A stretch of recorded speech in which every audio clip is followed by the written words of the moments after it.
This episode of the Party Loaded podcast is proudly sponsored by Audible.com. Check out their awesome catalogue of audiobooks with over 180,000 titles to choose from. And be sure to grab a free audiobook on us and support the show by visiting audibletrial.com/endgame. Let's party.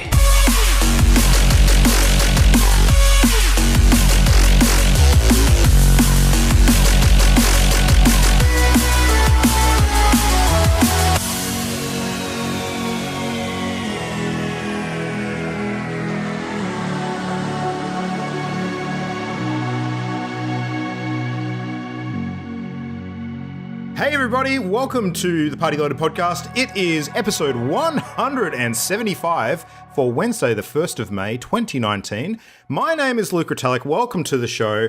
I am joined tonight by the crew. We have Christian Paulson Brown, Adrian Chia, and Matt Game Dad Diet. Welcome, lads. What's up? Hello. Yeah. I was going to go with a super speedy intro, but, because you got to go fast. There's just no going around that. Really?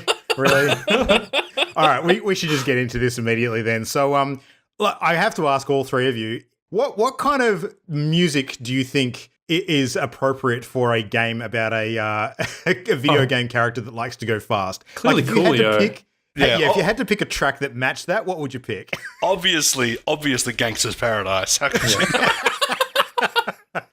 What the fucking fuck? Seriously. I'm disappointed they didn't choose Darude Sandstorm. That would have been top tier, actually.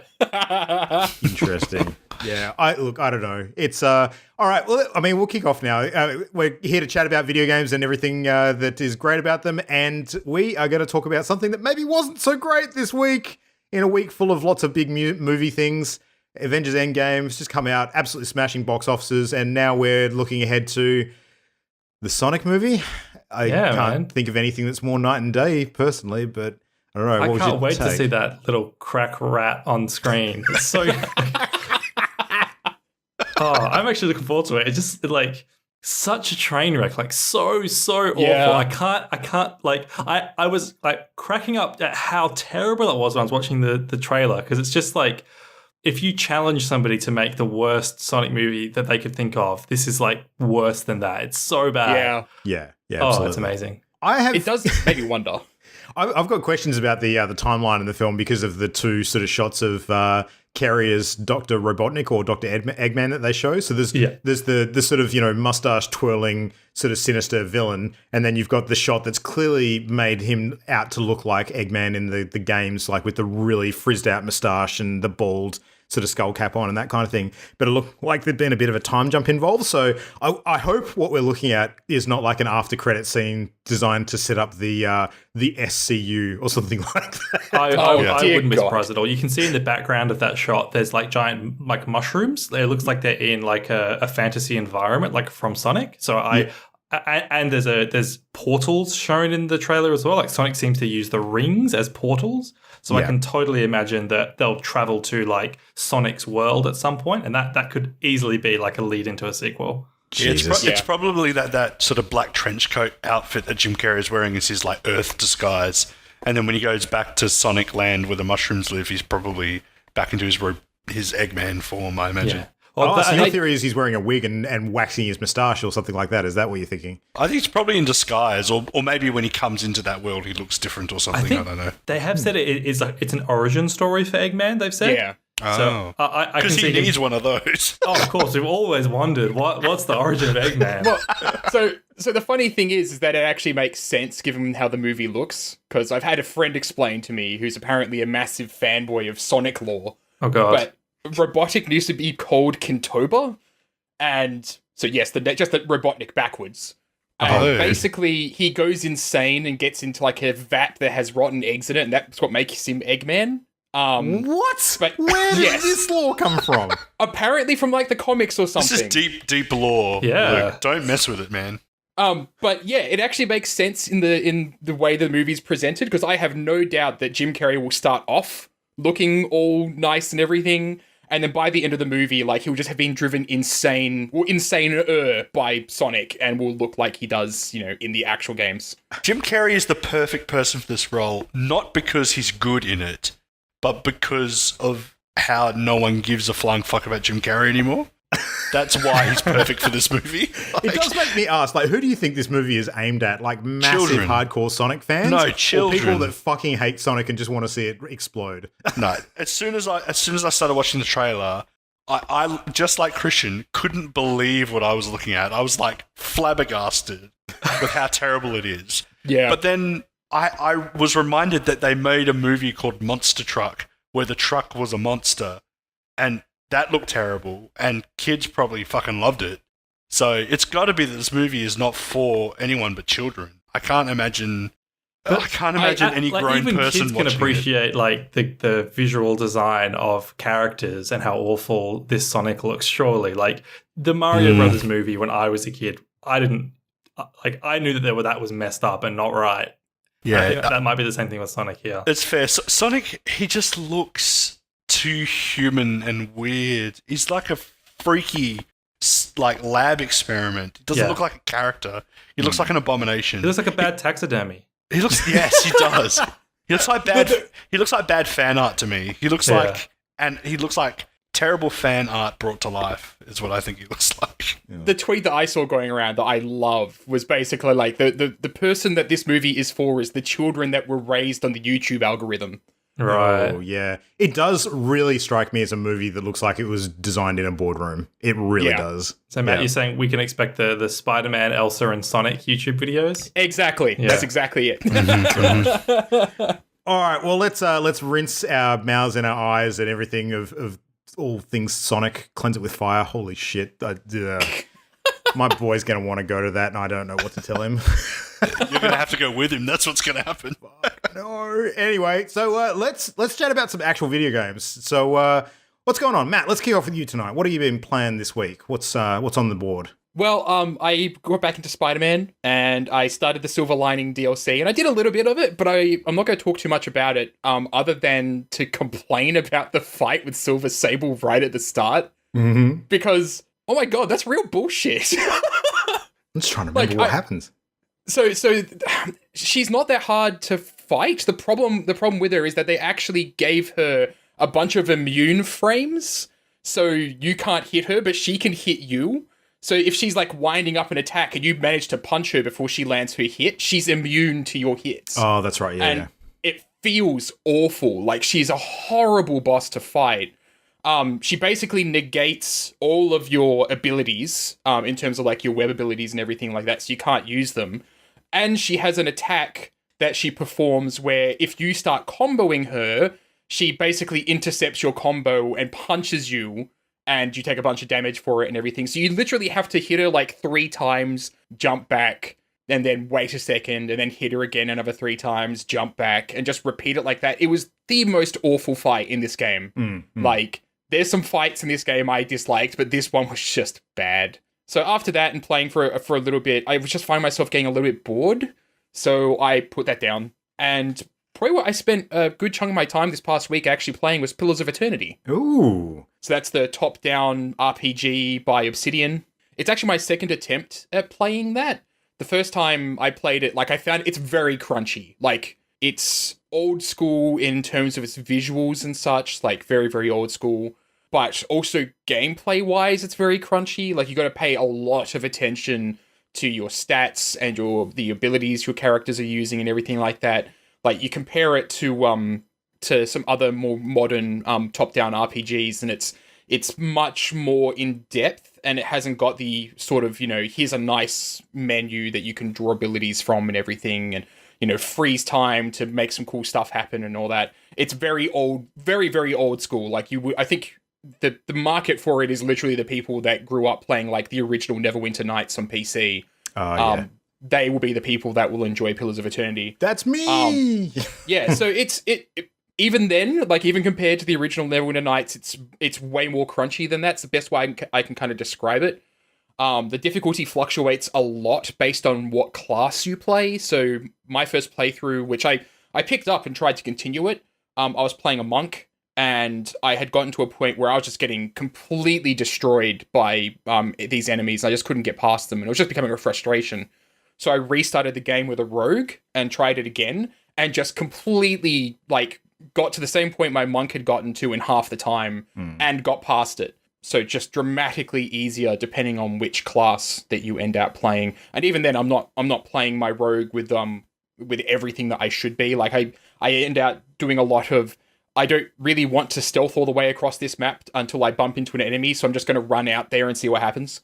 But yeah, I in comparison to like Divinity Original Sin, namely the second one, I don't like it as much, but it certainly caught my attention, and I can see myself hopping in and out of it in Destiny 2 over the next couple of weeks. Yeah. Is it one of those games that's quite moddable? Like, have people gone out and created their own custom adventures and maps and things, like a lot of people did with the original Neverwinter, or is this more of a contained thing? Yeah, I don't know. I haven't actually looked to see if there's any sort of mods, but it is the sort of game where, like, you remember with Neverwinter Nights, where it actually did come with, like, the modder toolkit and everything like that, so you could go and make stuff. Most of my time playing that game was actually on public servers that have been created by a bunch of people locally, so, yeah, I'd love the hell out of that game. Neverwinter's just awesome, yeah. It's good. Like, it's definitely very good. Like, it's got very good reviews on Steam, but like I say, you have to be the kind of person that would enjoy that. I think that if you were new to top-down RPGs, that Divinity was always going to be the better one to kind of get an entry into the world with. But like the visuals are crunchy, the gameplay's crunchy, the story's crunchy. Like it's not quite that accessible. Like even Tyranny, I think Tyranny's a better game than this in terms of accessibility and being given a hook to really like drag you in. Tyranny's fantastic, but Pillars of Eternity is taking a little bit of effort for me to enjoy it. Not in a bad way. It's just, it's crunchy, as I say. How old is this game now? Oh, it's not that old. Let me have a look at the Steam page real quickly to see when it was released. I want to say 3 or 4 years. Yeah, okay, yeah, cool. 4 years. About on the money then. Yeah, sweet. Very sweet. Well, I haven't been playing anything RPG like this week, but I have actually been doing some work on honouring one of my commitments from earlier in the year. And Matt, you'll be pleased to know that I kicked off my play of Halo Reach this week. Ooh, how's that going? Yeah, it's interesting. I'm playing the Xbox 360 disc through my Xbox One, so it's one of those fantastic backwards compatible games that you can do. Mm-hmm. And I will say though, as I put the disc in and sort of fired it up on my my extremely large monitor, my PC desk, I can tell that I'm playing an Xbox 360 game. Oh yes, yeah. So the graphic fidelity and the crispness and the polish is just not there, and I'm reminded of how much we take for granted these days when it comes to the visuals. And but that being said, it's still, by Xbox 360 standards, still a pretty decent looking game, I thought. And but it did make me worry. Like, it made me worry a little bit when I eventually get around to playing some of the other Halo games, whether it's going to be a big turnoff, because I know this one's a bit more advanced in the series in terms of that kind of stuff. So. But yeah, like my expectation going in was, because of course it's one of the Bungie done Halos, and probably the best of the Bungie done Halos, if what I have been led to believe is correct. I was expecting a lot of maybe some of the early scaffolding of what the concepts that went into Destiny were, and I think to a certain extent I was on the money about that. Like, certainly the shield system in the game is very similar to what Destiny does, where you kind of peel off from a fight, let your shield recharge, and then jump back in there. The gunplay is quite a bit different, but it's similar in some ways still. I'm getting my head around playing with a controller, because a lot of the FPS games that I've played in recent times have been on PC, so I've had the mouse keyboard combo, and it's just, I know there are people out there that are much better at shooters on console and have that kind of rhythm down with a standard controller. I'm not one of those people. I've always been a keyboard and mouse when it comes to shooters, so I'm kind of having to retrain myself again. But it's I'm warming up to it and getting back into the swing. Story-wise, I'm coming at this from an angle where I really don't know much about the Halo lore at all. I have a very vague understanding of who the Covenant are, and where they kind of fit into the larger scheme of things. But if you asked me what the individual troop types were in the Covenant forces and any of the vehicle or gun names or that sort of stuff, I would basically tell you that I know what a zealot is. Have I got that right? Yep. Covenant zealot? Yeah, and that's about it. The rest of the stuff is just, I couldn't name anything. It's much of a muchness. You've got the tiny little gribbly aliens that shoot out the pink dart things, and the bigger ones that stealth around. I don't know what the hell I'm talking about. So are they the robot people, Luke, that were brought in, or the machine? They're like mechanical or something. They remind me a lot of the Protoss from StarCraft aesthetically. Yep. Yeah. Their technology looks quite similar as well, but they do have more of a sort of like a gribbly alien look to them. Actually, to be honest, they're kind of a little bit of a cross between the Protoss and the Zerg in the way that they appear. The tech that they use is probably more Protoss, though. So, Matt, would you agree? Is that kind of a good description? Is that accurate? Yeah. I'll definitely put it that way. Yeah. But the reason that you can say I know what a zealot is because zealots play a major role in the Reach story, whereas they don't really talk about the other aliens that much. Yeah.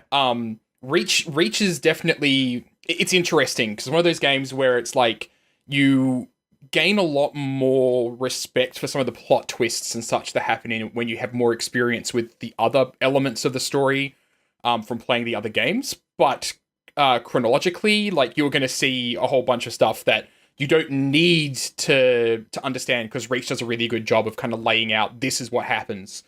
In terms of your concerns about like how it's going to be visually, you're going to be yo-yoing around because the moment you finish with Reach, unless you're playing like Halo 1 using an Xbox disc, you're not going to be having to deal with the original Halo 1 graphics. You'll be playing on the remastered edition of it, which has more Xbox One level graphics. Yeah, from Master Chief Collection, they've done it up a bit. Yeah. And Halo 2 will be the same, where you can go back and see what it looked like. Halo 3, though, you're going to be back to that kind of...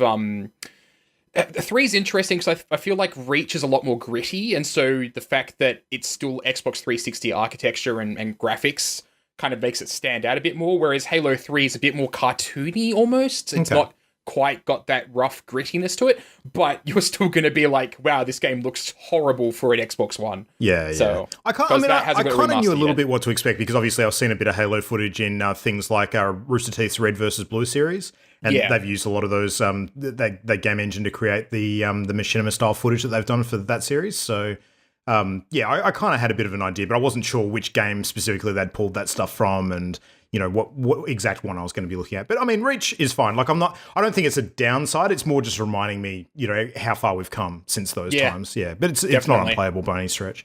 I'll tell you a couple of things that threw me though. One was the situation with ammunition. Like, I was expecting to have the standard kind of ammo pickups when you down enemies in a game like this. Ammo's a lot scarcer than I thought it would be. Yep. Yeah. And that has proven to be quite the challenge. Like, I've come up against enemies in a number of places, and if I haven't conserved my ammo enough, I'm just, like, stuck in a position where I need to run back to the last enemy that I killed, pick up their gun, swapping out, the one that I potentially favor, which is one of the Spartan weapons, and running around with something that's not quite as good, but I've still got ammunition with. So that's interesting. Like that's a tricky thing to get your head around, and I'm starting to be a lot more conservative with what I'm firing now. But the other thing is that the vehicle the vehicle physics are really weird. Like I assume that the vehicles that I'm driving around in are the what are they called in Halo? The Warthogs? The Warthog. The Warthogs, yeah. I assume they're all Warthogs because they all look pretty similar. Like they're the standard buggy with the tripod mounted on the back. Yeah. Yep. Like they are like rolling around in a caged vehicle, just flipping over itself, and just it's like you can't keep the thing straight to save yourself when you run over any sort of bump. It's just you're rolling around everywhere. If you and the movement side to side is weird. Like it's unlike modern games involving vehicles. It really took a bit to get used to. So I will say on both those points. So the gun thing is like a Halo staple. It wants you to have to go and use a whole bunch of guns. It was one of the first games that really kind of went and said you can only carry 2.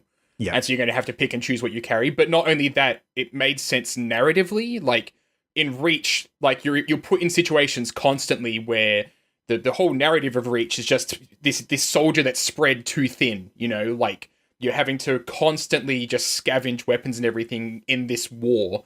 And then Halo 1 and Halo 2 less so, but Halo 1 definitely is very much a matter of you're on an alien world. Of course, it's going to be really hard to get a good gun, Yeah.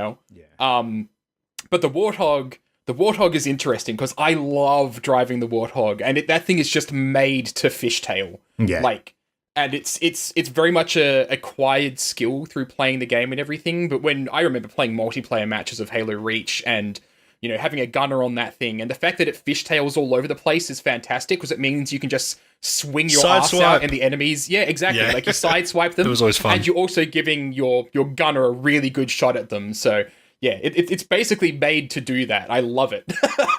Interesting. Well, I mean, overall, I'm enjoying it. So it's a positive experience so far. I'll definitely play through the rest of the game and complete it so I can at least mark it off. But for sure, it's not a chore at all. I'm quite enjoying it. I'm just appreciating how far we've come since then at the same time. Yeah. But the other thing I've been doing is still playing a stack of Minecraft. So really getting into the Sky Factory 4 sort of content. But as a bit of a project, I've actually started creating a little bit of a video tutorial series on the pack. So, yeah. Oh, nice. Just putting some stuff together because it's an infinitely sort of explorable pack. There's a lot of technical stuff that I think people really struggle to get their head around, and Minecraft's a fun thing to create content for. So I thought, why the hell not? So I'm currently 3 videos in, and by the time this goes up, we should be able to see them on the Channel Endgame YouTube. So look out for that when you listen to this episode. There'll be a Sky Factory 4 YouTube series, which I'm hoping to do quite a few of, actually, because as it turns out, they're very, very easy to put together and there's a shitload of content to cover. So, I think I'll probably be running this for the next few weeks at the very least. So, yeah, that's my week. So, Adrian, you've been playing something fun, as I understand. Yeah, so I was a huge fan of Risk of Rain, the first one. I checked my hours on that, and it's something like 60 plus hours, which is pretty decent for a game that size, I think. It might even be more. So when Risk of Rain 2 was announced, I remember looking for it on Steam and then adding it to my watch list. It appeared recently as available for purchase, and I was like, I'd really like to play that. But as I've mentioned in the last couple of podcasts, I've been sort of scrimping and saving my cash, so I was kind of putting it off, and then in the end, I bit the bullet, and I was like, fuck it, and I put it on the credit card, and I decided to jump in. So, and it's very good, but it's also not finished. So, for those, I'll explain a bit about how the game works just very briefly. So, in a nutshell, it's a roguelite where you pick a character, and then you go into somewhat randomly generated levels, and then you fight an oncoming horde of enemies that just spawn continuously without ending. Up in the top right corner, you have a tracker that slowly increases with time, and as that tracker increases, the difficulty of the enemies increases. So ultimately, if you were to stay on the first level and not progress through the game, it would progressively get harder and harder and harder to the point where you'd get overwhelmed. And there's kind of a balance between rushing around the levels and trying to collect enough power-ups and upgrades to get strong enough before moving on to the next stage. So you're sort of racing against the clock and trying to gather enough resources and upgrades to better yourself. So each stage also has a boss at a portal. So when you spawn in the level, for example, you spawn in the first level, you've got a character, you can pick one of many different characters that have different abilities that are on a cooldown timer. You traverse around that level, you fight enemies as they spawn. As you kill them, you get gold. Scattered around the level, there are treasure chests that cost gold to open, and these treasure chests have upgrades in them.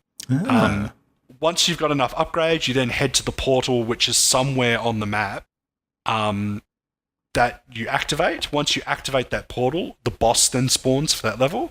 You fight the boss, you kill the boss, you then need to kill a certain number of enemies to power the portal to open it to go to the next level. And that's basically, you just kind of rinse and repeat that formula across a few different stages. And that's kind of where the game's at the moment. At the stage where it's in development of Risk of Rain 2, there's no final boss, there's no final level, so the game just continuously loops on itself.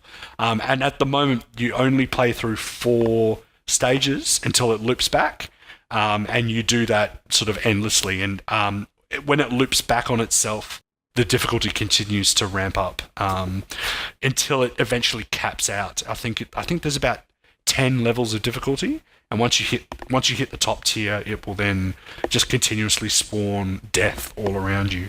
And yeah, that's kind of how you go through it. It's a lot of fun, but yeah, like I say, not a lot to it right now. So at the point where I've played, I think I've put about 15 hours into it this week, and I've almost exhausted everything that's available in the game, including sort of secret objectives and alternative map areas and secret zones. I've gotten most of that already as well. One thing I haven't tried is multiplayer, so I understand the multiplayer experience can be a little bit different. So I'd be interested to see how that goes too. Sounds a little bit like a rogue, like Diablo Greater Rift or something like that. Yeah, that is actually kind of what it's like. Yeah, and it's fun and chaotic, and obviously the biggest jump between Risk of Rain 1 and Risk of Rain 2 is that Risk of Rain 2 was a third-person, three-dimensional experience, while Risk of Rain 1 was like a almost 8-bit 2D experience. And in my opinion, Risk of Rain 1 is much harder. I found Risk of Rain 2 to be quite easy by comparison, and after a lot of thinking, I've put that down to the fact that you have 3 dimensions to play around with. So in 3 dimensions, you could strafe side to side. It's just easier to avoid getting hit in Risk of Rain 2, while as in the first Risk of Rain, because everything was on a 2D plane, the only way you could run away from enemies is by running backwards, and often that would take you into the path of other enemies, whilst in Risk of Rain 2, you can maneuver anywhere you want and get yourself to relative safety pretty easily, even on some of the harder difficulties. As long as you keep moving, you're pretty safe. Whether or not that's something they'll tweak, I will wait and see. But yeah, I think the difficulty could use a bit of ramping up, to be honest. So that's been a lot of fun. The other thing I've dipped my toes back into is Hearthstone. So listeners, rejoice. There is no Warframe this week from Adrian. That must be the first time in like fucking 3 months. I'm amazed. Yes, yeah. So I've logged in, but I didn't even play. I logged in and was like, you know what? I don't feel like playing it. So Christian managed to take me through a little bit of a tutorial and get me reacquainted with the game. It's been many, many months since I've last played, I almost said Warframe, last played Hearthstone.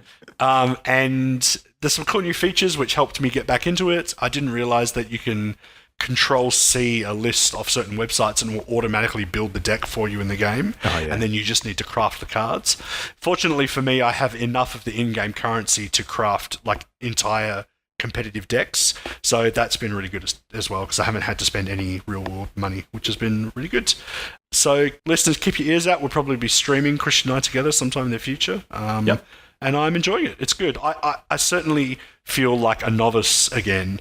And I enjoy having Christian, who I know has made Legend, kind of lead me by the hand through some of the new mechanics that I've yet to pick up.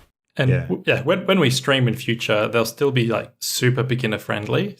So I'm not going to be talking about too much crazy like pro level stuff. It's all going to be stuff that anybody can enjoy. So you can jump on and follow it without having to push your glasses up the bridge of your nose, essentially. Exactly.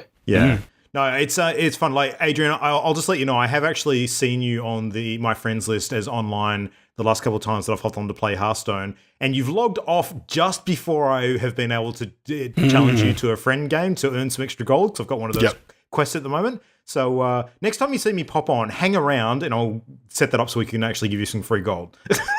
I promise it's just a coincidence that I leave just after you log on. Hey, if you don't want it, I'll give Christian the gold. He usually takes it anyway. Yeah, fair enough. No, awesome. All right. Christian, what's on for you? What's going on? Basically nothing for me this week. I played some Hearthstone as well. Played a couple of games against Adrian, and we've just had the monthly rank reset. So I'm going to be grinding my way back up to rank 5, maybe going for Legend this coming season. I think Adrian playing it has kind of invigorated me more too. So not to mention the current meta is pretty fun. I'm enjoying it a lot. It is. Yeah. I'm enjoying it way more since the reset, the new expansion, and the rotation of the old cards. It has made it so much fresher, and it's a really good time for Adrian to join too, because there are fewer cards in the pool overall, and they have like when there's fewer cards, the classic cards shine, which are the sort of ones that he'll have left over from when he played before. So it's a perfect time for people to pick it up or come back to Hearthstone. Perfect. Sounds good. But yeah, that's it for me, really. Nothing much to talk about. So let's jump into some news. Now it's time to hear some gaming news. Time for some gaming news. So straight up, there's been the Persona 5 reveal. So Atlas has finally talked about what P5R is. Finally released something that's not a teaser for a trailer. Yeah, they have had like probably 3 teasers for P5R, and then there was also P5S that I'm not sure if they officially announced or people data mined it from somewhere, but we've known that something called P5S was being developed. People assumed it was going to be Persona 5 Switch, but that's not the case. So first up with the Royal, it is just like Persona 4 Golden. So it's the same Persona 5 base game with like expansion content, but typical kind of Sega, or it's actually the way that Japanese games run generally. They don't just sell you the DLC, they resell you the whole game. So it's one new party member, Kasumi Yoshizawa. It's a new confidant, which are kind of like NPC storylines that give you some in-game abilities. It's a new like area to explore and one new month in the calendar, because Persona works on like a calendar system. So it's just like a expansion to the game, but you have to buy it the whole thing over again. So you can't upgrade your Persona 5 to Persona 5 The Royal unless they do some surprise announcement, which I very much doubt. And that's going to be coming out in October in Japan, but it's not going to be coming out in the West until next year, until 2020. So I will definitely pick that up for myself. I've been putting off playing Persona 5, and this is going to be the perfect opportunity, I think, to get in. So yeah, me too. I've been eyeing off Persona lately. I've been kind of itching for like a deep RPG experience. So yeah, good one. Yeah, definitely recommend waiting for this, because Persona 4 Golden was definitely the definitive way to play Persona 4. So this will be awesome. And I will 95% sure I'm going to replay it when it comes out too. Well, it's been like 2.5 years since it came out then at that point. Yeah. So I still listen to the soundtrack like all the time. I was listening to the soundtrack at work today. Just the music's so good in Persona. Not surprised. And then Persona 5S is Persona 5 Scramble, the Phantom Strikers. And this is pretty unexpected. And it's a Muso game. So like a Warriors style game, like Koei Tecmo developed. They famous for the Dynasty Warrior games, and recently they've been doing heaps of licensed like versions of their sort of core game. So they've done like Hyrule Warriors, Dragon Quest Warriors, Fire Emblem Warriors. It's been Berserk game and One Piece game. They've been just spitting out like the same game basically with a different coat of paint, and I'm pretty disappointed, to be honest, because the Muso style game just isn't very satisfying to me. It's about like fighting enormous hordes of enemies in like third person action, but there's nowhere near the same level of like finesse and control and style that there is in a character action game like Bayonetta or Devil May Cry, something like that. It is much more about just sweeping entire armies aside, but it doesn't have the same intricacy of a proper character action game. So I'm pretty disappointed. Yeah. Is this one coming to Switch though? Did I hear that correctly? The Strikers? Yes, this one's coming to Switch and PS4. So all right, so we've finally got the answer as to how Joker can belong in Super Smash now. Yes. That he's actually going to be on Switch in some form. So yeah. But not Persona 5, which is super weird. And like maybe they'll announce that later, that Persona 5, the main game, is coming to Switch. I can see a future where they get the standard Persona 5, but maybe not the Royal. That's just the kind of weird thing that Sega and Nintendo would do. But yeah, they've done spin-off games before. Like Persona has the Arena series, which is a bunch of fighting games. They've got like the dancing games, which are rhythm, and Persona Q games on the 3DS, which are like kind of Etrian Odyssey kind of dungeon crawler type games. So they've done plenty of spin-offs, but this is the first like Muso style game. I don't think it's a particularly good fit. Interesting. Yeah. Well, in some other news, some game dev news, I'm going to go through this rapid fire because it's been a very busy week in terms of the game dev sphere. So busy week, yet a very similar theme to the rest of this year. Pretty much, yes. Actually, like this year is pretty much the year of, hey, we should probably unionize. So Riot Game devs are actually planning on performing a walkout to protest their studio culture. I'm only going to touch on this briefly because there's a bunch of really good articles out there about it at the moment. But the part that I thought was most shitty was just the Riot Games' internal response to this. So they were basically saying that they've offered to developers, rioters, they call them, which is kind of ironic given that they're doing a walkout, that they have small group sessions where we can talk through your concerns and provide as much context as we can about where we've landed and why. If you're interested, please take a moment to add your name to this spreadsheet. So basically, hey, if you're planning on walking out, then please add your name to this spreadsheet so that we can talk with you one-on-one about why things aren't going to change. Which, yeah, not a really good kind of message to be sending their development teams internally, but good on the Riot devs for actually doing a walkout. This comes around the same time that there's I think it's a pair of women that are actually suing Riot over how they were treated and when they were, I think they were either let go or fired or something. But basically Riot has claimed that they're not allowed to take them to court over it because they apparently waived their rights. So Riot's not really looking too good at dev at the moment. Yeah. Genuine question though, just before you go on, like as far as the sort of organising the small group sessions to deal with any people who have got issues internally, as a counterpoint, would you expect them instead to hold like one large session with like the company as a whole and expect that to go better? Because wouldn't that create a situation where people are afraid of sort of speaking up in a crowd that big and standing out, and you know they might feel intimidated by the number of people in that kind of space, as opposed to maybe actually feeling a bit more safe to be able to be heard within a smaller group? Well, I mean, what's your genuine take on that? I'm curious. My genuine take is that if they've gotten to this point where they have to have small group sessions because developers are walking out, they're well past the point of actually being able to talk about this openly. And personally, if I was a developer at Riot, I wouldn't really want to be adding my name to a list of people that are planning on walking out, because that's very, very likely to get my ass fired. I would just walk out, and then, you know, whether or not I did or did not walk out, at least I haven't added my name to a spreadsheet. Yeah, I guess the other issue too is that Riot employs a lot of contractors, so yeah, their job security is just not there for the people in that category. So job security isn't there for game developers, period. Quite honestly, like it's just not there. But yeah, the small group sessions does concern me. Like if I was in that scenario, I would not be raising my hand to go to a small group session because, like, you know, that basically sounds like an opportunity to get fired over being unhappy about how the workplace is being run.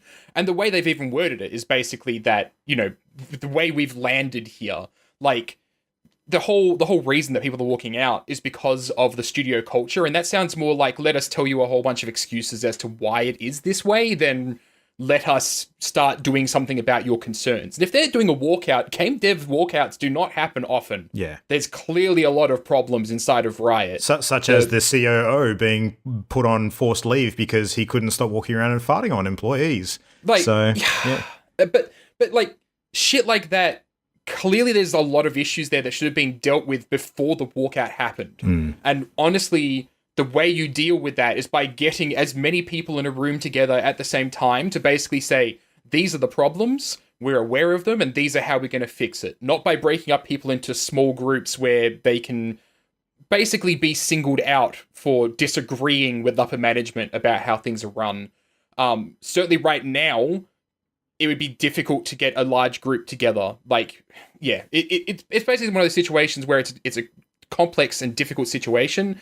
But personally, if I was running that studio, I would have already jumped in before it got to this point, and it would have been a big meeting to basically say, we're aware of the issues, we're going to fix it, a la how BioWare did it. So, yeah. So that comes at the same week that we had news that apparently Epic Game devs have been crunching on Fortnite every single update since that game came out. And basically just talking at length, interviews with a whole bunch of anonymous game devs inside of Epic, just talking about the fact that they have to just constantly crunch on this thing. You know, people are basically just leaving. If you don't get your work done on time, then you're letting down the team. And so you just end out in this situation where you feel pressure to get the work done. Otherwise, you're letting everybody else down. That they just keep on hiring new people. That the managers call people bodies. Like, you know, if you haven't got enough resources for that, just get more bodies on it. Like, it just sounds like an awful place to be. Like, I've been pretty jokingly outspoken about how I dislike Fortnite, but this is a really awful situation that shouldn't be happening to a development team that's been so incredibly successful. Like, the fact that they've had so much, like, there's so many excuses given for why crunch happens, and sometimes it's like, oh, well, we're going to fail unless we crunch, and in this case, it's like, well, we'll be less successful if we don't crunch. So where is it? Which one is it? They did find a huge amount of success in a very short space of time, though, so there's a certain amount of growing pains that have come with this, I think. Yeah. Well, like, certainly my opinion would be, like, that there's a lot of concern higher up, I imagine, that they're going to lose momentum, and so that's why they're pushing this thing. And it kind of ties into the next little news item that I want to cover, which was that Respawn's committed itself to seasonal Apex updates. And that's kind of interesting, given that there was a whole bunch of media outlets recently covering how Apex was failing because of the fact that they weren't doing updates as often as Fortnite was. But those same media outlets are also saying that Fortnite should probably not do updates as often as it is when it's making developers crunch. So the media really is, like, in a big way responsible for creating this kind of pressure. And I mean, both those things are true, right? Like, yeah. Like I wouldn't say that Apex is failing, though, because it's not putting out updates out there more often. There has been a substantial drop in players, though. Like, I think it was trending at about concurrently around 350,000 sort of viewers regularly on Twitch, and now it's down to about 20,000 during peak times. So there's definitely been a drop. Yeah, well, it's like anything that becomes less popular, after the immediate spike. I would not be using that as an excuse to crunch, and I'm glad that Respawn's committed itself to not crunching, to just get more updates out so they keep that number up. Oh, it's absolutely the right basically move. What Fortnite's doing. There's a few other things happening in the periphery, though. Like, I think that their first battle pass was not received particularly well because a lot of people were expecting the same sort of thing that Fortnite does, which, Fortnite's been, firing on all cylinders for a while now. Apex is brand new, so I don't think that was a reasonable expectation. But the other thing is that Fortnite's had other stuff going on in the meantime, like their recent sort of promotion with all of the Avengers Endgame stuff. Again, that's going to have a resurgence of interest in that game. So, I think there is a similar player pool for some part playing both games, and often they'll shift from one to the other based on what one or the other is doing. So it's not just all about what Apex is doing. It's also about what's happening outside of that bubble too. But yeah. For sure. Yeah. Like, my concern with this is that, like, we don't want Fortnite to get too big to fail. We don't want it to get to the point where, like, well, we're just going to keep crunching anyway because now we've reached a point where we can just keep on doing this. And they can't hire enough. It's the whole thing about, you don't go and hire 9 mothers to make a baby in 1 month, right?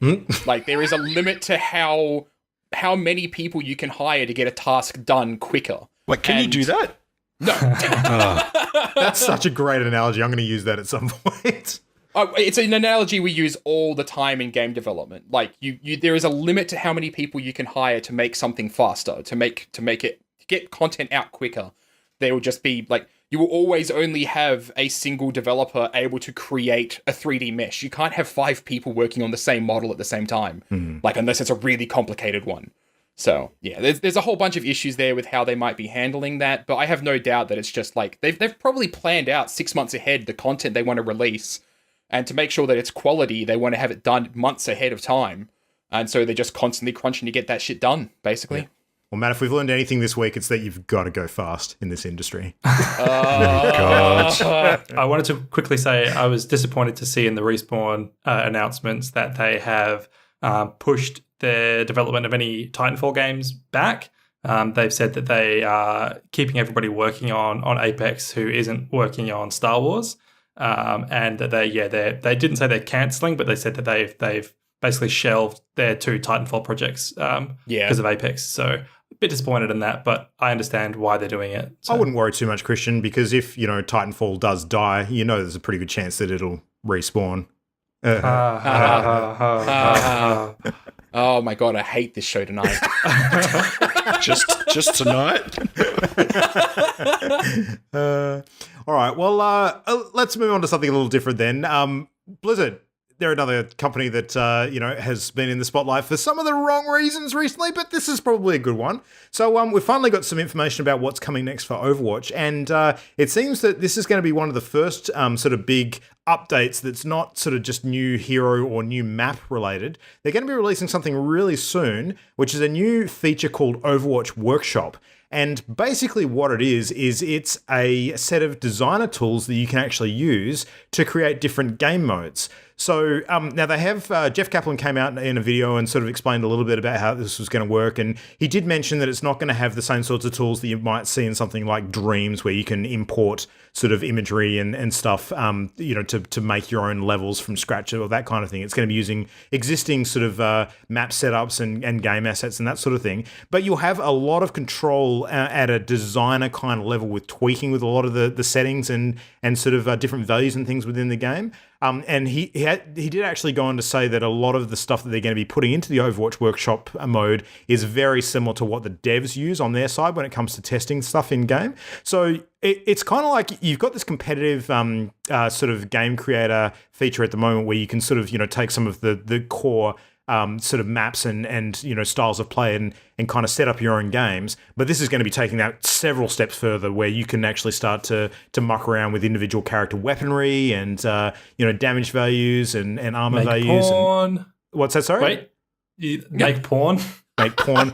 Well, you can't input images, so I don't think so. I think they're probably going to be able to get away with. People won't find a way to make it happen? There's a will, there's a way. Oh, there's absolutely. There was always a way. But honestly, if you want Overwatch porn, there's probably other ways to find it at the moment that don't require going through that amount of effort. I mean, why would anyone ever do that? No. No idea. Anyway, so yeah, Overwatch Workshop. That's coming soon. Don't exactly know when, but looking forward to it. It's good to see something that's a bit different to the standard fare with Overwatch. So I'm not sure this is going to be the answer to keeping people, invigorated about Overwatch from this point on into the future, but it's something different, so that's cool. Other stuff, we've got a little bit of BioWare updates on what's happening with Anthem. So you're probably surprising not a whole bunch of people, I suspect, the next big Anthem update in their massive roadmap that they published, which you may remember, has been delayed. So they're going to be pushing back the big update with the new Cataclysm, which, it's a bit ambiguous as to what the Cataclysm actually is. It's sort of suspected it's going to be kind of the equivalent of like an Anthem raid or like a big sort of chunk of content that goes together, forming a bit more of an evolving narrative in the game world. That's been delayed further into May. And a whole bunch of updates that they were sort of planning around that are also going to be pushed back to basically work on the basic stuff in the game and improve some of the quality of life stuff that players have been calling out for. They have updated stuff since release. There's a new Stronghold that just went live recently and a few changes to weapons and to rewards and that kind of stuff. But honestly, I'm looking at the report of what's coming still, and even this Cataclysm stuff. Like, I have a passing interest in what they're going to put in it. But the game still is going to be, even at the end of that, so content light that it's not really compelling me to jump back in anytime soon. What they should have done is delayed the game forever and just never released it. Just delay it forever, but like forever. Fuck they it. definitely should have released after they put all this stuff in for sure. So yeah. Like not even kidding. Fallout 76 has more viewers on Twitch than Anthem at the moment. Yeah. Wow. Fallout 76 has had this weird kind of cult following since like last year though, which is just. People are taking that as like a roadmap for roleplay. Like they're actually, doing weird and wacky community-based stuff in the game. Like, did you see that Deathclaw death maze that dude set up? Yes, yeah. That was great. There's like a fighting arena type thing that someone else has set up that they're running on a server at the moment, and a lot of very heavy story-based stuff, but it's kind of cool what people have been able to take and make out of that game. It reminds me a lot of the very heavy community focus that existed in very early No Man's Sky when all of the crap was going down about that game as well. All right, that's fair enough, but the Anthem numbers are still abysmally poor. Yeah. It's like concurrently I saw like 350 viewers, which is like wow. Like that's one small to medium-sized streamer. One small streamer, frankly, in numbers is abysmal. Yeah. I mean, like at the very least, Fallout 76 had much more content than Anthem did when it came out. Like it may not have been necessarily good content, but it was definitely much more content packed. Like there's been a lot of like a lot of the Fallout 76 gaffes were really around Fallout 76 and not necessarily in it, whereas Anthem has just been gaffes inside the game and around the development team. I feel like it was both in both cases, really. Yes, But literally one of the Anthem devs in the past week said that the game just came out of early access earlier this year. That's a bad look for a dev to be saying that. Yeah. Yeah. Mm-hmm. Well, I can tell you one game that is certainly not in any sort of risk of lack of interest at the moment, and that is Minecraft.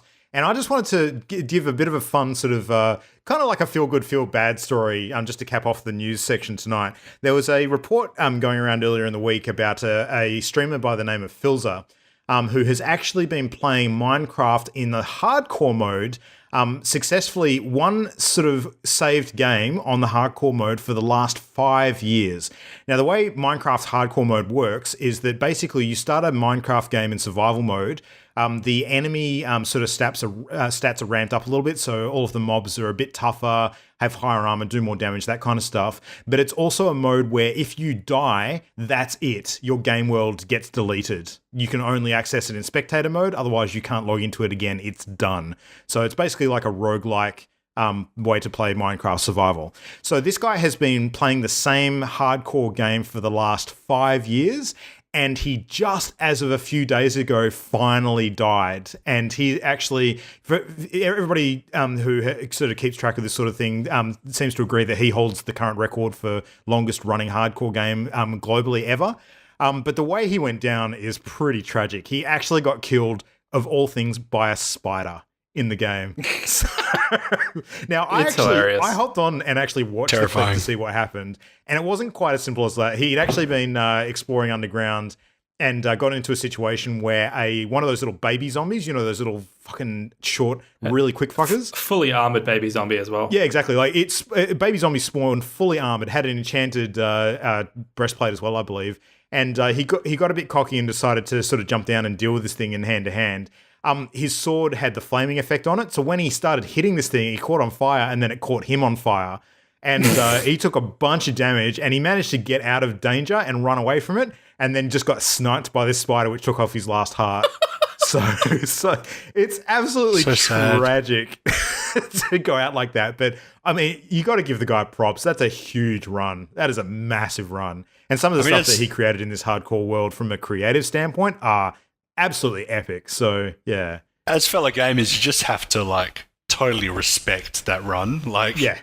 It's totally epic. Absolutely, yeah. So I'd encourage anyone who has like a passing interest in Minecraft or this sort of thing, just check out this clip at the very least. And he actually has gone on and done like a bit of a spectator tour of his world afterwards, after he got killed. Because it basically, when you die in hardcore mode, it only gives you two options. You can delete world, or you can access in spectator mode. And spectator mode in Minecraft allows you to actually fly around in like a free world mode, and you can fly through solid blocks and stuff as well. So you can fly underground, you know, you look around the world and everything like that. So he actually did like a full stream where he just went into spectator mode and showed everybody what he built over the last 5 years. And it was amazing watch. Like, it was really cool to see what he'd accomplished in this world. So yeah, recommend checking that out. But well done to that guy. Well done indeed. Yeah, crazy. Yeah. All right, well, that's all for the news. So that means that it is time, because it is the first episode of the new month, for us to dive into Party Game of the Month. And this month, we have actually got a game that, as it turns out, was Adrian's suggestion. But before we get onto that, we have actually been running a contest for the last, I think we're almost up to about a year now, of running this particular contest, where we've been asking people to submit game ideas for our Party Game of the Month list. And each month when we've been running the segment, we've been randomly selecting a winner from all of the people who have submitted entries. But we're going to be wrapping that contest up tonight. This is the final one for now. We might be looking at doing different sorts of contests in the future, but we've run this one for long enough. We figured we'd put a bow on it and look to do something else in the future. But we can announce our final winner for the first Party Game of the Month contest run. Matt, who has won our last month's draw? Dinny McNettigan, if I'm saying that correctly. You are. You have won. Congratulations. Hooray! Yes, so you, what was, with Snake Pass. Yes, you get a copy of Snake Pass. Yep. Hooray! Absolutely. So listen over the next sort of 20 minutes or so, however long it takes us to tell you whether the game is good or not.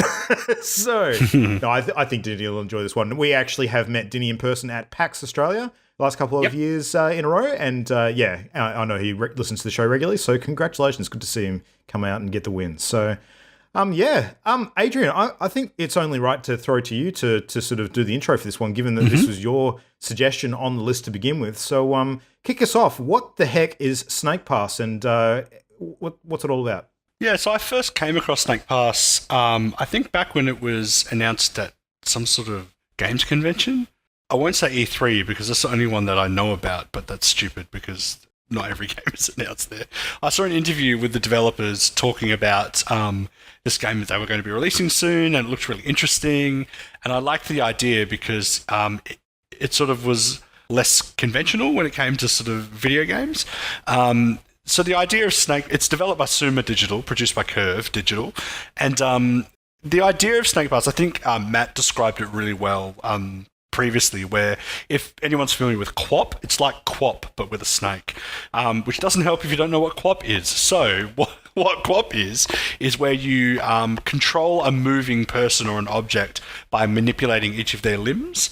And making them move around the game world. So Snake Pass is trying to simulate as best it can the real movement of a snake, and you do that by controlling the direction of the head of the snake as well as the way it curves. And the idea is that you navigate these cute little 3D kind of puzzle worlds that have a lot of like height and sort of verticality to them. And there's a lot of kind of like bamboo poles spread around the place, and you need to curl around them and up them and over them.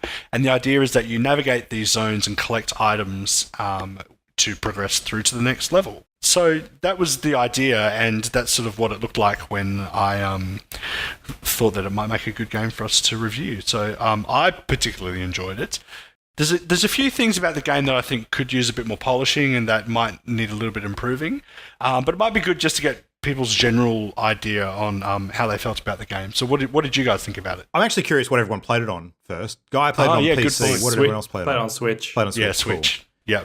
And I was lucky because it was on sale when I went. Yeah, it was like $10. Yeah, it was only $10. Oh yeah. Wow! So that's a bummer. I picked it up for. It usually goes for just under $30 Australian on Steam, so I probably missed out on that window, which is a shame. But yeah, I mean, speaking of Windows, it is on the Windows Store as well, on Steam, PS4, Xbox One, Switch. It's on pretty much everything major. So yeah, so cool. Matt, what did you check it out on? Did you do different or? I was on PC. PC I as was well. playing on PC. Yeah. Did you go keyboard or controller? Yeah, I'm curious. I started out with keyboard, and then I was like, this sort of game I do not want to play with a keyboard, and then I went over to my controller. So I was playing on PC. Exactly the same as me for exactly the same reason. It does not work very well with a keyboard. No. Yeah. I imagine it's a lot like if you tried to play Super Mario 64 with a keyboard, where like you kind of need that full 360 degree of movement to be able to really experience it properly, I imagine. Yeah. I found the thumbsticks in particular were the thing that really matters for this game when it comes to those small, sort of adjustable, precise movements, when it comes to sort of convorting your body around the bamboo scaffolds. And I just didn't feel that using the keys would give me the kind of control that I needed to do that properly. So you need a light touch in a lot of places. And I will say, I actually think the physics in this game with regards to the movement of the snake body were really well done. Like super, super well done. And the way that gravity sort of impacts on like the length of your body when your tail drops off something and it starts to drag you down when you're actually trying to force the rest of your body over like the lip of like a platform or something like that.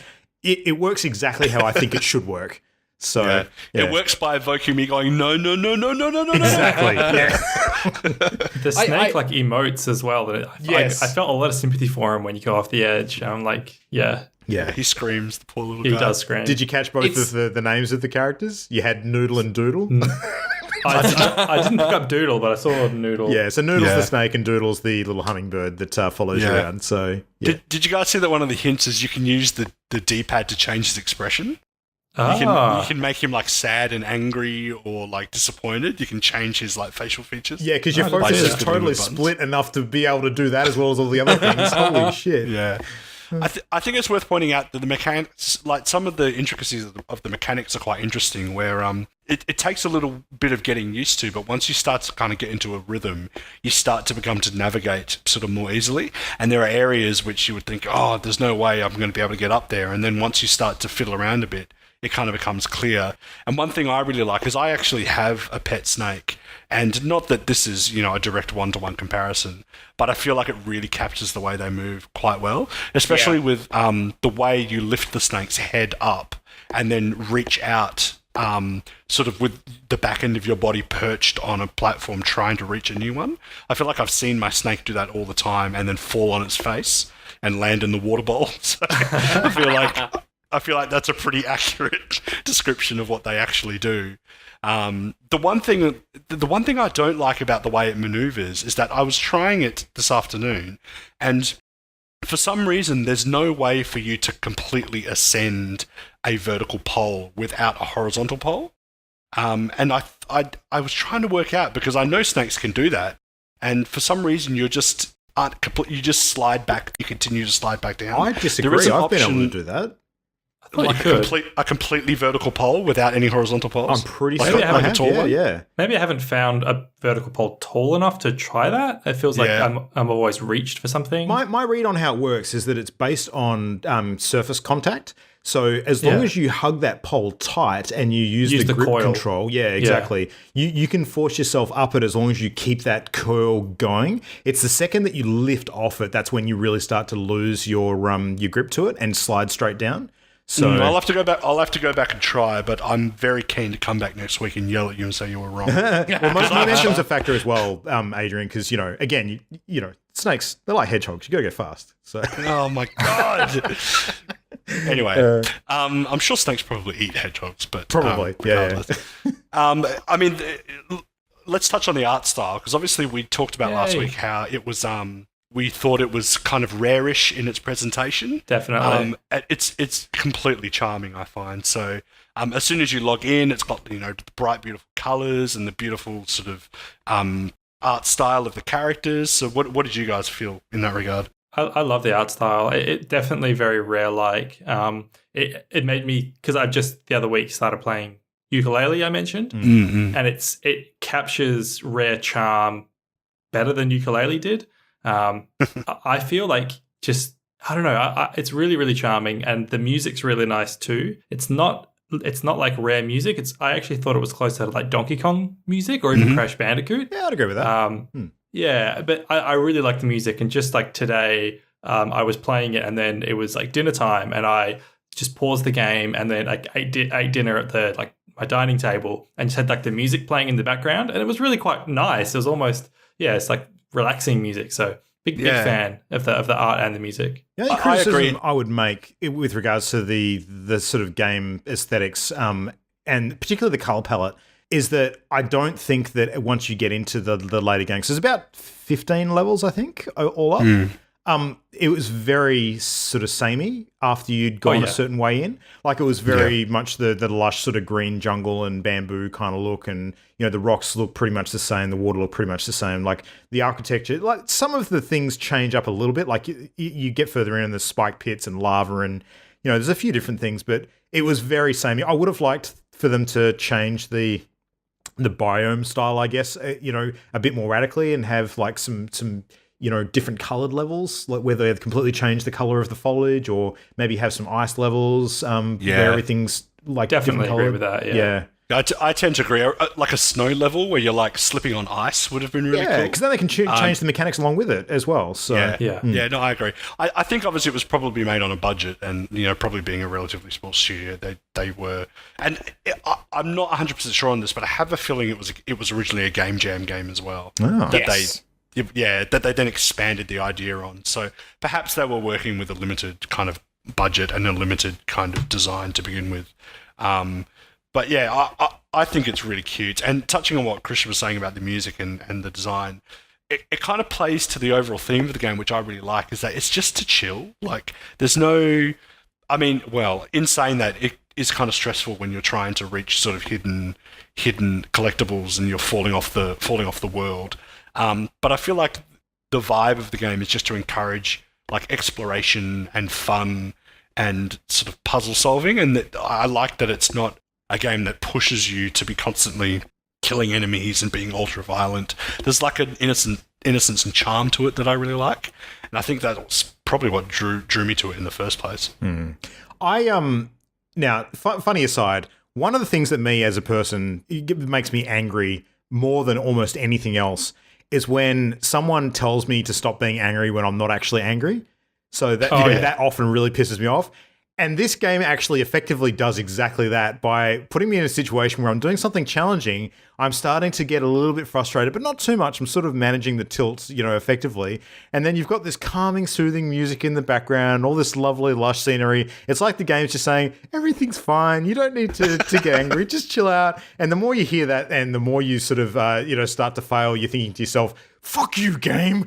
I want to hear some fucking metal right now to match the mood that I'm getting into, trying to try and fail constantly. It got a little bit too much for me at certain points of frustration. But interesting. Overall, that's an interesting take. Yeah. I found it got a tiny bit too much for me at some points too, but specifically, one thing I wish was different. I understand why they've done it, but the fact that when you die, if you fall off the edge or you get killed by some spikes or lava, you get reset back to the last checkpoint you went to, and you have to recollect the same items again. Yes. And that I didn't like that. Like I don't think the game would be like impacted or really lose much if you kept all of the items you collected as long as you like got back to solid ground. Like I understand you don't want to be able to like jump off the edge of the map and grab something on your way down, but I feel like as long as you get back onto solid ground, your progress should carry over when you die. I agree. Yeah. I also found that very frustrating. And it's one thing that I if I had the option, I would change.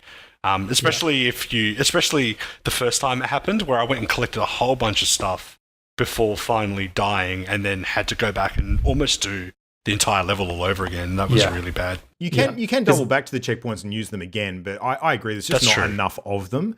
Like, and actually, no, that's probably the wrong answer. You probably don't want more checkpoints. You probably just don't want the checkpoint system at all. You just want to have it it saves progress as soon as you drop. So yeah. That's a small criticism overall, but it can lead to moments of severe frustration. So maybe it's not actually that small, really. Yeah. The other gripe I have is the main collectible in the game are these like blue glowing orbs, which I just think are a little bit boring. I think they could have been something different. It's just a minor thing, but I think they weren't too visually exciting.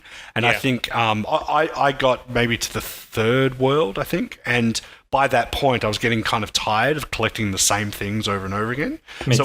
It would have been nice if like, and I don't think it would have been too hard if each like stage had its own themed collectible. So like on the first stage, it's sort of more Aztec-y jungle. Maybe you could be collecting beetles, and then on the stage with lava, maybe you could be, I don't know, collecting something warm to match that environment. Rocks. Rocks. Yes. So, but these are minor gripes overall. I think the game, probably, I feel mean picking on a game like this because I feel like it's because I think you've hit on something important there, because it is one of the core parts of the game. And the biggest issue for me in the collectibles is that they're relatively meaningless. Like, that's true. It's kind of just assigning a score to your progress, and it's almost like, do this number of challenges, but they don't actually help you progress to the next level. What I would have loved to see them do is actually take a leaf out of the Snake Rattle and Roll book and actually make those little orbs lengthen your tail as you get them. So that would actually introduce a interesting challenge where all of a sudden it's easier for you to traverse some sorts of things because you've got more body to work with, but by the same token, it becomes a little tricky to maneuver because you've got more mass to sort of get over objects at the same time. So progressively, it could actually change the way that each of the levels feel as you actually pick up those collectibles, because it alters as you become more successful. So I actually thought that was happening at first. Yeah, so did I. Yeah, because when you eat them, like you see like the little bulge in the snake body, and it goes like whoop, and it almost visually looks like it is growing, but it's not. But it feels that way. Yeah, it was the exact same for me. I was like, am I getting bigger? Am I not? I don't know. Yeah. I thought the game was really like, it feels like a tech demo. Which isn't to like say that the developers put no effort in, because quite frankly, it like Ukulele wishes it was this charming, but like it does really feel like it once you kind of master how the snake moves and everything like that, the only thing that really changes is the environment in very, very small ways. So it feels fairly like single note, and it's very, very good at that single note. But I kind of expected it to go further with it, because when you're talking about like, we've got a game that's a collectathon and you play as a snake and you move like a snake, I think, man, that'd be really, really cool if you put that snake into situations where you wouldn't normally see a snake move, you know? Like, how does a snake deal with being in a rolling tube, for example, or something like that? And, like, the sort of puzzles and gameplay mechanics you can bring out of making it move in really, really interesting ways. The game just doesn't do that, though. The environments are very static. There's no real, like, you know, you play Banjo-Kazooie and you get an ability that makes the way the game plays different, you know, and you unlock different areas because of how Banjo-Kazooie have these other abilities and such. You don't get that in Snake Pass. So once you kind of master the controls, like, that's about all there is to it. It's just getting through the levels and collecting fairly meaningless things. But it's still an incredibly good game despite all that. Like, I think that the way they handle the controls and the way the snake moves is masterful, because it never gets, like, it gets frustrating, but you never feel like the game is being unfair on you. You just feel like you haven't figured out how to make the snake move correctly. Like, in a lot of ways, it is the Dark Souls of collectathons. Yeah, you're right, though. There's a definite strong transition between skill and results in this game. Yeah, you're right in saying it doesn't feel unfair at all. I think that's a really good point to make. And, you know, any mistake you make is purely something you can practice and get better at. There is one exception I'll make, though, and I do have one major gripe with the game. One thing that shat me off repeatedly, and I think is actually something that could be worked on, and it would actually improve quality of life in the game significantly. And that is the number of times where I was precariously trying to get around an object and balance on it properly, and then the camera shifts and fucks you. So it gets into a position where all of a sudden you're looking through, like, the branches of trees and it's obscuring what you're seeing, or it just sort of suddenly shifts and tilts around the corner, and then because of the direction that is now facing forward, the way that you're actually moving, because it's in line with the way the camera's facing, it completely puts you off your movement. And that screws you up. And the way that the camera kind of puts you in really bad spots where you're looking around a corner or something's blocking your view and things like that, I think is potentially avoidable, and it is a big problem at times. So yeah, that was a big downer for me. The camera was not great. I'm going to be honest. I actually don't think it's a bit especially good game. Like, I think it's fine. I think it's like a fine game with a lot of charm, but, like, I don't know. I felt like it didn't like scale up very much. Like, it was very samey the whole way through. Yeah. As Matt was saying, you don't really gain or like nothing much changes. The environments get a little more complex, and as you were saying, Luke, the visually the environments are very samey. And I think that, like Adrian was saying, the collectibles are kind of like not very interesting, bland. I think it's fine, but I don't know. I didn't think it was particularly memorable or yeah. I ultimately agree. I think like I do really like it, but you're right in that it's not a lot of fun to play at length. So like my first session when I sat down, I only played like the first couple of levels, and I was like, yeah, this is cool.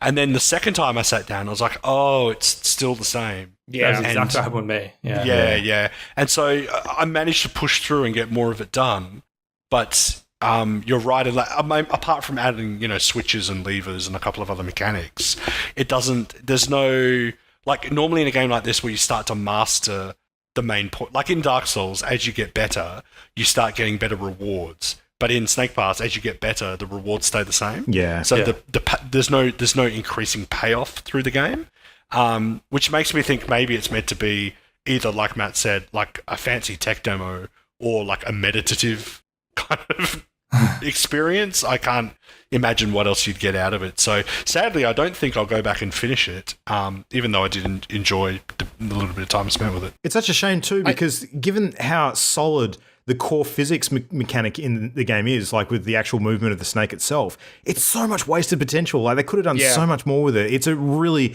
excellent core. They just need to build it out more and do some fun stuff with it. It really does feel to me like they got this really masterful movement mechanic down for the snake, and then they were like, okay, well, we don't want to add anything to that or make it do anything super wacky, because the whole point is that the snake moves really realistically, and that's the challenge of the game. But it really limits their design. Like, throw some freaking roller blades on the snake. Yeah.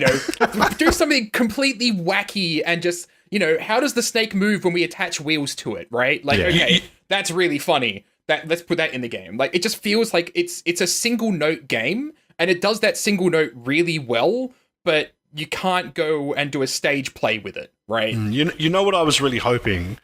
I was really hoping it would kind of be like Portal, where the mechanic driving the game is the portal gun, or as a comparison, is the snake movement.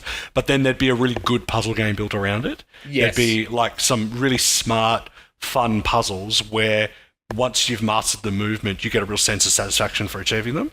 But it's just kind of like a flat exploration game, and there's no real sort of puzzly element to it in the way that's really satisfying. And I think had they made the game like a really solid puzzle game, then it would have a lot more legs. For sure. That's exactly how I felt. Like legs.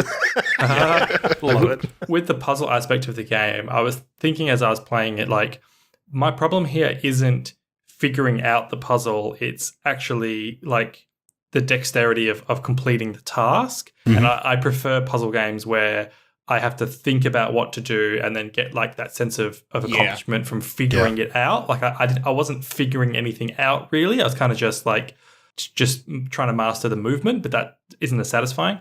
Yeah, I agree. I think what it comes down for me as well is, when you're looking at pricing, you guys picked it up for $10, you said? So if I had paid that for it, I think I probably wouldn't have had as much of an issue, because I think that's probably maybe that's slightly more than I'd pay for this game, but it's pretty close to what I think is reasonable for it. $30 is too much for this game. It absolutely is. So I think $10 is fine. Like, I don't regret my purchase at all. It's definitely a good game for $10. So, but $30 would have been too much. I would have been a little disappointed. Yeah, absolutely. Quite honestly, like, if its price right now is at $20, I think that'd be perfectly fine. If it went up to $25 when it was first released, that'd be fine as well. But I do think that like, it used to be much more. I think it was actually like $38 when it came out, and that's way too high for this. But yeah, like the current price tag of like almost $30, it does feel a bit pricey, especially like, you can get a sense of what the whole game is after the 6th level. And that's pretty much where I got to it. Like, I was like, okay, I'm at 6, let's do a couple of more.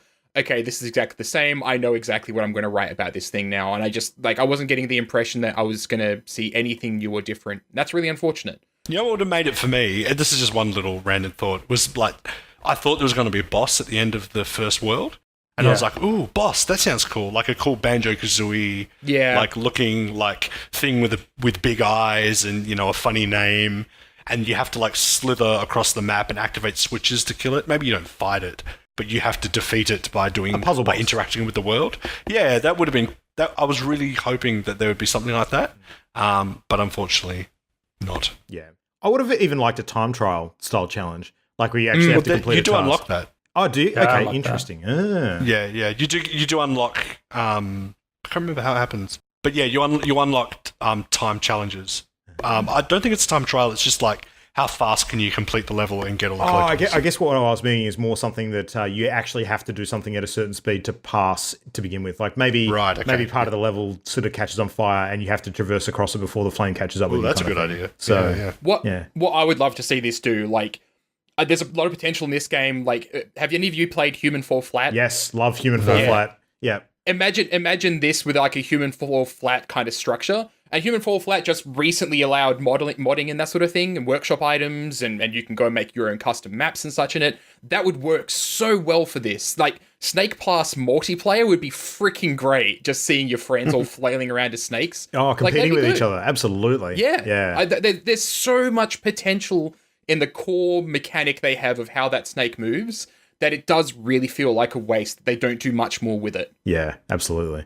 Can you imagine that? Like, a whole bunch of snakes trying to ascend the same sort of bamboo pole and like actually like latching onto each other and preventing you from getting out of that grip? Yeah. The way that you tense your body, what if you were coiling around a bamboo pole to make a step for one of your friends to climb up? Oh, awesome. Yeah. That would be amazing. Yeah.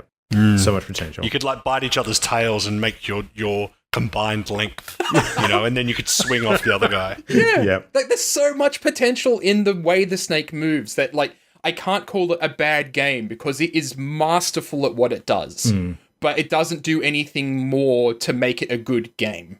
Yeah, absolutely. Cool.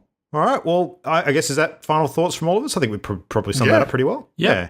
So, I mean, if you're into those kinds of weird physics platformers, you might find some enjoyment with it. So it certainly is a pretty game.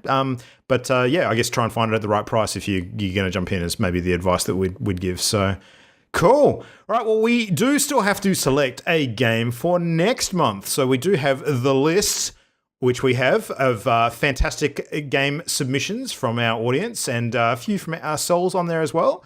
But yeah, if you want to suggest a game to go on our list for Party Game of the Month, Christian, how do people suggest those to us? So you send your suggestions in by email to mail@partyloaded.com. You can pop us a suggestion on Facebook at Partyloaded or Twitter at Partyloaded Show. And we have some rules that we want you to abide by when you suggest games. So we want the game to actually be out. So please don't suggest any sort of coming soon games, but if it's in early access, that's fine. We want it to be multi-platform because I don't have an Xbox, for example, so make it so it's on at least one home console and PC or mobile. We don't want to spend more than $40 Australian on the game, and it should be something that we can get a good impression of from a couple of hours of play. So something like an MMO probably wouldn't be appropriate because you need to kind of dig deeper into that sort of thing. So yeah, sounds good. As long as you abide by those rules, anything is fair game. And we have had a fairly good variety of things over the last few years that we've been running the segment. So, lots of weird and wacky suggestions. Some are hits, some are misses. Part of the fun is exploring which one of those it tends to be. So, let's find out what next month's game is. So, Matt, have you got the random number generator? Yes, it's called a dice. Cool. Well, if you make it sound like that, it's so much less mystical. I know, right? Give that here we go, boy a rolling. Roll. Yep. It is 10, so Deep Rock Galactic. Oh, interesting. All right. Let's take a second to pull this one up and see what the heck we're going to be playing. We're going to be playing as dwarves, and I'm pretty sure that's multiplayer. Oh my god, I wanted to get this game. Yes. Awesome. Yes, it's like Vermintide, but you're like space dwarves. Yes. Oh, interesting. Yeah, there's it's also been compared to Left 4 Dead 2. Yep. Okay, I'm just looking at it now. Like very first-person shooter kind of looking. Mm-hmm. So Deep Rock Galactic is a 1 to 4 player co-op FPS featuring badass space dwarves, 100% destructible environments, procedurally generated caves, and endless hordes of alien monsters. Currently sitting at some very positive reviews on Steam. And this looks like a very streamable game, gentlemen. Yeah, it looks like Warhammer meets Lost Vikings meets like Left 4 Dead. I'm getting also Helldivers vibes, if anyone remembers Helldivers. Yeah, it's because of the bugs, I bet. Yeah. With a FPS view instead of the top-down sort of look. Yeah, cool. I'm excited. We definitely have to play this together. That'd be amazing. Definitely. Yeah. Awesome. Well, all right, we'll be playing that over the course of the next month, ready to review on the first episode of the new month, being June, when we kick around to that one. But yeah, that's it. That's it for this episode. Thank you very much for listening. Thank you, everyone who's suggested games. Keep them coming in. Even though the contest is over, we certainly don't want to stop receiving submissions. So if you know a cool game that you think would be a great fit for Party Game of the Month, make sure you pop that idea through to us. So all the places that Christian previously mentioned. Also, in addition, if you want to find any of the other content we're working on, go to the hub, go to channelendgame.com, and that'll give you the links to everything else. So, our Twitch channel, YouTube for some of that Minecraft content I mentioned earlier. All of our socials are on there as well. So if you forget any of those, you can get to the whole lot from there. So that's it. Well, we don't have any super massive movies to look forward to this week. So I guess, I don't know, back to video games. Just more disappointing Game of Thrones. God, we don't even want to get into that conversation. Jesus. Yeah, we got another 3 weeks of that to go. Yeah, so we'll be done by the end of the month as well. So yeah, I don't know what's the second half of the year. Actually, you know what is coming real soon. Matt, your birthday's coming real soon, and you know what that means, don't you? Rage 2. Rage 2. So that's like 2 weeks away now. I think that's coming up real soon. 2 weeks today. Yep. So Rage 2 comes out on a Wednesday. That's unfortunate for our recording schedule. Oh man, I cannot wait. That game's going to be so much fun. So cool. All right. Well, anyway, we'll be playing other stuff throughout the week. We'll talk more about it next week. We will cut it there because we're pretty much on time tonight. Thank you everybody for listening. Thanks guys for everything tonight. Good suggestion of the game, Adrian, regardless of the fact that it's, obviously got its ups and downs. I think it's still a good one to jump in and play around with. So yeah, it was cool. Yeah. All right, but that's it for tonight. Right. Thanks for listening. We'll catch you again next week. Until then, good night. Bye-bye. Good night. The Party Loaded podcast is a Channel Endgame production. For this and more great gaming content, bookmark channelendgame.com.